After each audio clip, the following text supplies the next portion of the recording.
नवाबाद वेझो बेराणी में क़ौमी अवामी तहरीक पारां टंडो वली मोहम्मद वाक़े जे जवाबदारनि जी गिरफ़्तारी लाइ अवामी हाउस खां प्रेस क्लब ताईं रैली कढी एहतिजाजी मुज़ाहिरो कयो वियो। रैली में क़ौमी अवामी तहरीक जे ज़िले अॻवान आशिक़ हुसैन कटोहर, ख़ादिम हुसैन कटोहर, जमियत उलमा इस्लाम जे अॻवान ग़ुलाम मोहम्मद मरी, भील फोरम जे नारायण भील, अल्लाह बख्श कटोहर समेत सियासी समाजी शख़्सियतुनि शिरकत कई। उन मौक़े ते अॻवाननि ख़िताब कंदे चयो त कब्ज़ा माफ़िया हमिलो करे भंड बिरादरी जे बेगुनाह ॻोठाणनि खे क़त्ल कयो आहे। वारसनि पारां मक़तूलनि जा लाश रखी धरणो हणण बावजूदि वाक़े जो केस 3 ॾींहं खां पोइ दाख़िल कयो वियो आहे। हुननि चयो त मोहसिन ज़रदारी समेत सभिनी जवाबदारनि खे गिरफ़्तार कयो वञे। हुननि चयो त जवाबदार धुर बासर आहिनि, जिन खे पीपी सरकार जो आशीर्वाद आहे, जंहिं करे उहे क़ानूनी पकड़ खां आजा आहिनि। हुननि मुतालबो कयो त बेगुनाह क़त्ल थी वियलनि जे ख़ानदान सां इंसाफ़ करे जवाबदारनि खे गिरफ़्तार करे केफ़रे किरदार ताईं पहुचायो वञे। तव्हां यकीन कंदो कल्ह सरज़मीन ते रसियो आहे धरणे ते त चारई तरफ़ क़यामत जा मंज़र हुआ। असांखे उते रोअण अची वियो त हीउ छा माहौल आहे।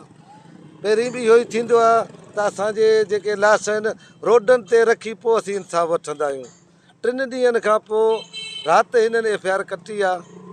छाजे करे? छो ग़रीब जो इंसाफ़ अलॻि आहे, अमीर जो इंसाफ़ अलॻि आहे। छो हू हींअर ज़रदारी हुकूमत आहे, दादागिरी करे केरु बि मारे वेंदो, सरेआम माण्हू मारिया, केरु पुछण वारो कोन्हे, केरु पुछण। वॾड़ियूं पढ़नि थियूं, असांजी छोकिरियूं पढ़नि थियूं, उन्हनि ते जेका आहे बदमाशी गुंडागर्दी यूनिवर्सिटियुनि में असांखे पढ़णु न पियो ॾिनो वञे, उहो मसइलो अञा हिकिड़े पासे रहियो त वरी ॿिए पासे ही आसिफ़ ज़रदारी या जेके छाड़ता अली हसन ज़रदारी, मोहसिन ज़रदारी, आबिद ज़रदारी, उन्हनि जेको भंड बिरादरी सां ज़ुल्म कयो आहे ऐं उन्हनि जे जेके अबनि ॾाॾनि जी मिल्कियत ते कब्ज़ो करे पंहिंजा जाली कागज़ ठाहे हुननि सां हेॾी नाइंसाफ़ी कई आहे।